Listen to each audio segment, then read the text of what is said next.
Et salut tout le monde, j'espère que vous allez bien. Bon là je suis en train de procéder à un gros nourrissage / entretien de toutes les colonies de fourmis. Je vous ai mis un petit peu, je vais vous mettre quelques extraits après.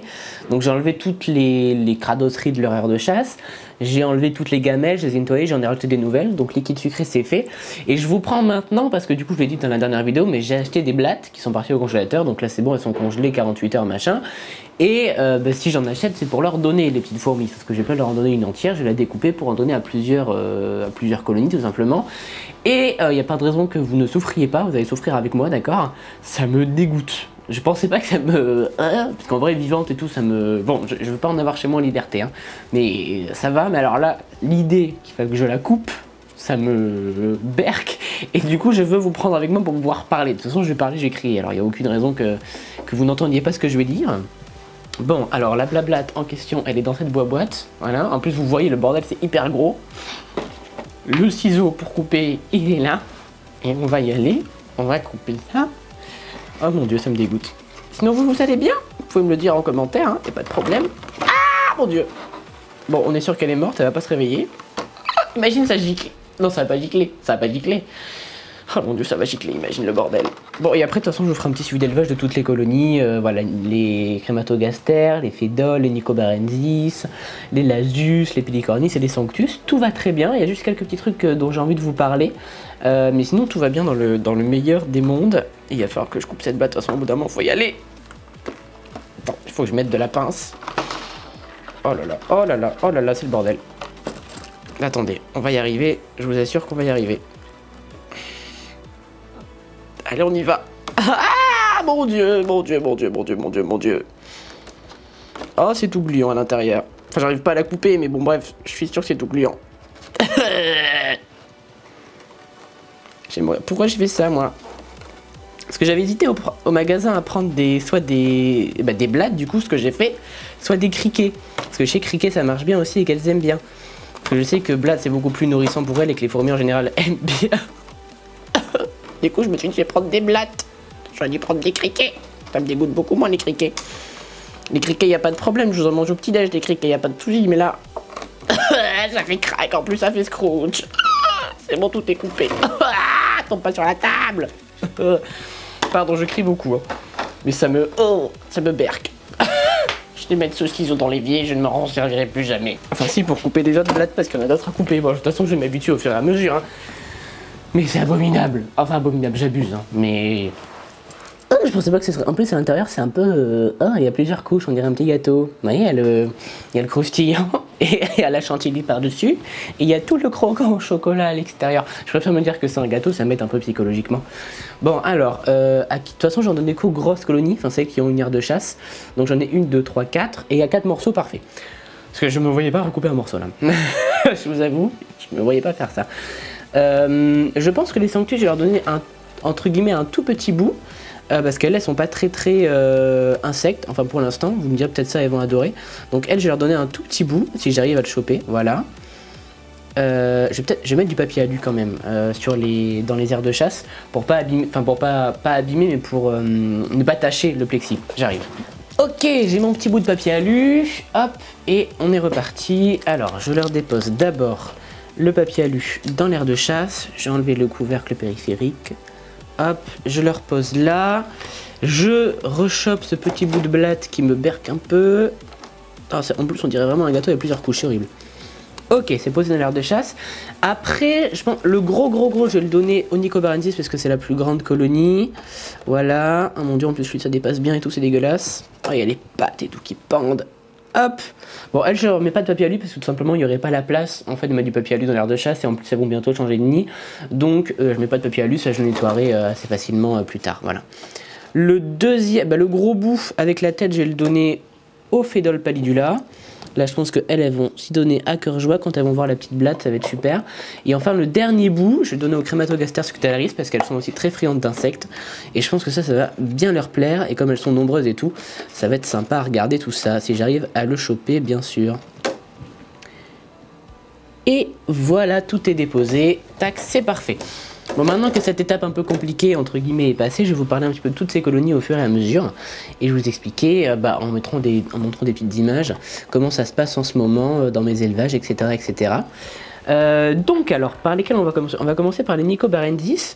Les Nicobarensis, bah, elles se développent encore toujours, hein. Franchement, ça bombarde bien.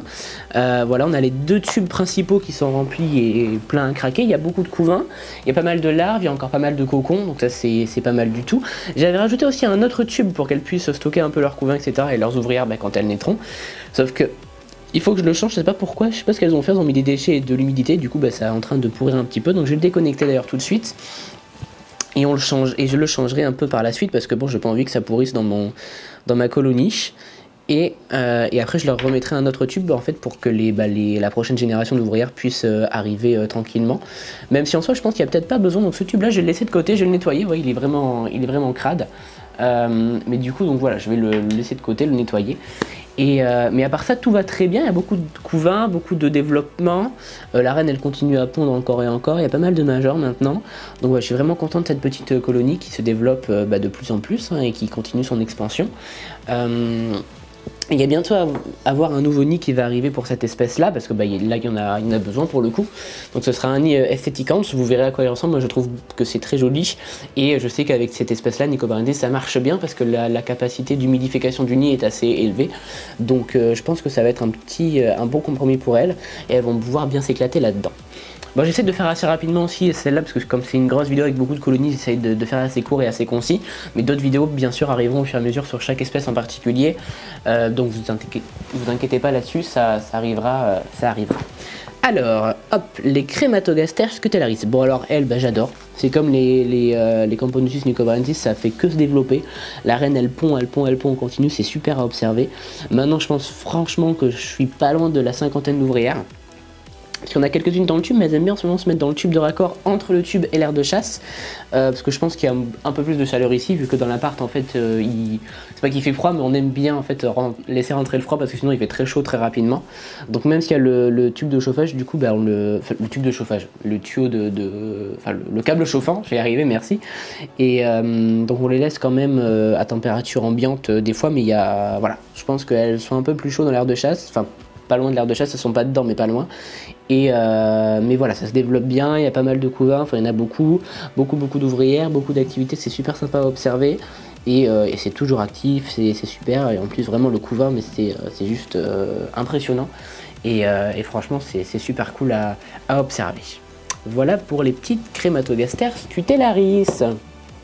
Alors maintenant les grosses. Je pense franchement que c'est une de mes préférées, si ce n'est ma préférée. C'est la Camponotus sanctus qui vraiment est super intéressante, parce qu'elle est super grosse en fait, du coup on la voit très bien. Elle est très jolie en plus avec de belles colorations. Là alors je sais pas encore compter, mais on est à une vingtaine d'ouvrières, ça se développe bien. Il y a un petit peu de couvain mais pas beaucoup, ça a un petit peu ralenti le développement, je pense à cause de la baisse de température. Mais on va reprendre bien ça comme il faut, avec les blattes aussi ça va aller. 10 kills sucrés, elles sont toujours actives à fond dessus. Les insectes aussi, là il y a une petite sur le cul de la blatte, et je pense que quand le développement, non, le recrutement va se faire, il va en avoir beaucoup plus. Et donc voilà, je suis content, ça se développe au fur et à mesure, elles sont super jolies, elles vont bien. Franchement, j'adore cette espèce et leur coloration est juste magnifique, quoi. Je kiffe les avoir dans mes élevages, c'est vraiment super. Hop, on va passer au Phédole pallidula. Alors elles, comme vous avez pu le voir déjà, il y a un petit peu de changement. Elles sont passées dans un petit nid fourmi-shop. Voilà, un petit module de fondation, donc c'est fait pour. Hein, ça paraît grand comme ça, mais c'est fait pour. Je vais juste prendre la petite lampe pour regarder un peu de plus près. Et en fait là pour l'instant elles sont toutes stockées dans le module d'hydratation. Il y a ce truc, cette espèce de petit tube à essai si je puis dire qui se visse dessus, en fait c'est pour l'hydratation. Et du coup elles sont toutes collées dessus pour avoir le plus d'humidité possible. Donc là on dirait qu'il n'y a pas beaucoup d'ouvrières, mais je pense qu'en vrai je dois en avoir un peu plus d'une cinquantaine. Il y en a aussi beaucoup dans l'air de chasse. Et seul petit bémol entre guillemets, c'est que comme c'est une espèce qui aime s'évader. Il y en a beaucoup qui viennent se coller dans le liquide anti-évasion. Donc du coup, j'ai beaucoup de mortalité par rapport à ça. Mais je pense que le nourrissage et tout va faire qu'il y en aura moins. Et ça va exploser à mon avis avec les blattes et tout, le temps qu'elles se disent il y a des petites blattes. Je pense que ça va bien exploser. En tout cas, j'espère. Donc on va reprendre le chauffage aussi pareil, bien nourrir. Et ça devrait le faire à mon avis. Mais voilà, donc j'ai hâte que cette espèce-là se développe. Pour l'instant, le développement n'est pas incroyable vu qu'il fait froid, vu qu'il n'y avait pas beaucoup d'insectes bien pour l'instant, mais tout ça est en train de changer, donc à mon avis ça va aussi changer par rapport au développement. Et les deux dernières petites espèces, on a d'abord notre petite Lasius SP avec Perla donc, qui a eu, je vous l'avais dit, ses premières ouvrières. Là, elles sont 1, 2, 3, 4, 5, 6, 7, 8 ouvrières. Avec la gine, il y a toujours un peu de couvain, des cocons, des œufs, elle a répondu. Et voilà, c'est une petite espèce tranquille, c'est une petite Lasius, hein, donc il n'y a pas beaucoup d'activité en soi. Mais ça se développe bien quand même, c'est sympa à observer, elles sont dans leur petit tube tranquille. Elles sont pas chiantes, hein, qu'il y ait de la chaleur ou pas de chaleur, elles se développent et tout. Bon, elles sont tranquilles, c'est pas un développement explosif comme les Crémato, comme les Nicobaranus ou même les Sanctus. Et après c'est petit aussi, donc il n'y a pas beaucoup d'observations, mais c'est très sympa à avoir. Et j'aime bien cette petite espèce, j'aime bien l'avoir dans mes élevages. Voilà. Et enfin la Camponotus pilicornis. Bon, elle, c'est un petit peu lent, voilà. Il y avait une ouvrière qui était née, mais je pense qu'elle est morte, ou c'est une ancienne qui est morte, parce que j'ai pas vu de... J'ai vu qu'elle était née, mais elles sont toujours 4.